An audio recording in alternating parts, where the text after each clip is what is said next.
So for this video, I will talk about Nat Fyfe. I love Fyfe as a player. He's a superstar. His ownership is lower than it's ever been because people are getting sick of him getting injured. I think that's the reason why. His ownership's lower than usual. So, he was on AFL 360 the other day, and I didn't even look at Fyfe pretty much at all until probably yesterday. I just said, injuries. I've had enough, no more.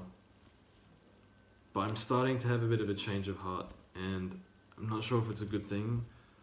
I'm getting sucked into a few risks, and that's going to change in my final team review. I'm not picking Rockcliffe anymore. But anyway, I'm going to talk about the pros and cons of Nat Fyfe. Why you should, why you shouldn't pick him. So the pros are, he should go 120 plus. I think that's a fair prediction. He said himself he thinks the new rules do suit him. Just like him, Dangerfield, Dusty, those sort of guys, they have a bit more space to work with now and they can do their thing. He has a very easy early fixture. Now, if you're picking him for the whole season, right? You could do something silly, not silly, I guess you could say it's a bit silly, but trade him out after the first few rounds, just assuming that he'll get injured. I'm not sure that's ideal, but you could if you wanted, because he plays, just forget I said that, anyway. He plays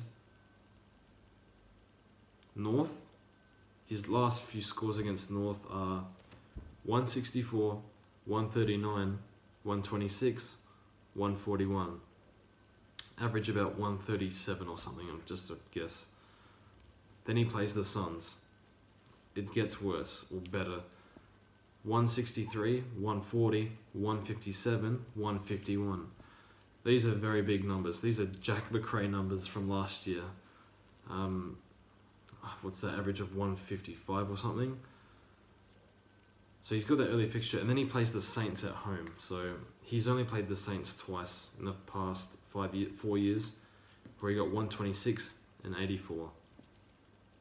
But I think he can, he should do very well that game, you would think. Saints at home is what it is. Another point, and this is why I started researching Fyfe again, and maybe I'm just buying into rubbish, but he said on 360, and there was an article on this not too long ago. He said this year his aim, Ross Lyon said this as well, his aim is to play 22 games this year, and he's modified his preseason so that he can be more durable. I don't know, it's still Nat Fyfe, he still gets injured a lot. Does this actually mean anything? I think it's better for him to say this than to not say it. So maybe it increases the chances slightly of him not getting injured. But yeah, that one got me thinking. So the easy fixture and the focus on durability, it's kind of swayed me back to picking Fyfe over a guy like Neil, who I love, but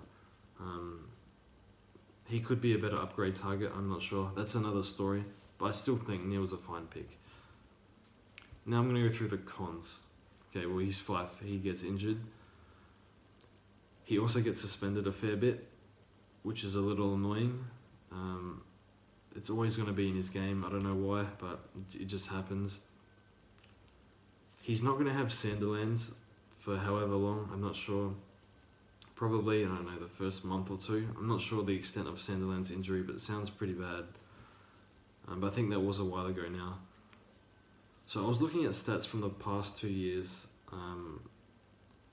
with and without Sandilands, and there's nothing really definite, because he was -10 with Sandilands in 2017.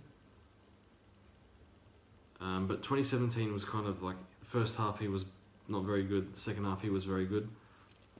And then last year he was +42 without Sandilands, with Sandilands in the team. But he was without Sandilands for only 3 games. And that was at the back end of the year when he was coming off the hamstring injury. So I'm not sure, it's hard to say whether Santa lens has an effect. You would think it would have a minor effect on him. I'm not sure, but actually I got that information from the website Supercoach Scores, which is a really good forum for Supercoach. If you just want to read some stuff on there, check them out if you want. And the other con is his interrupted preseason. So he's completed most sessions, not all, but most. And his elbow, I think he just needed to drain fluid. So I think that's not an issue at all. I don't think it will be anyway. So that's Nat Fyfe. So the main things are his focus on durability and his first 3 weeks. But yeah, I haven't actually looked at Fremantle's fixture, but I'd assume it wouldn't be too hard. So yeah, that's that.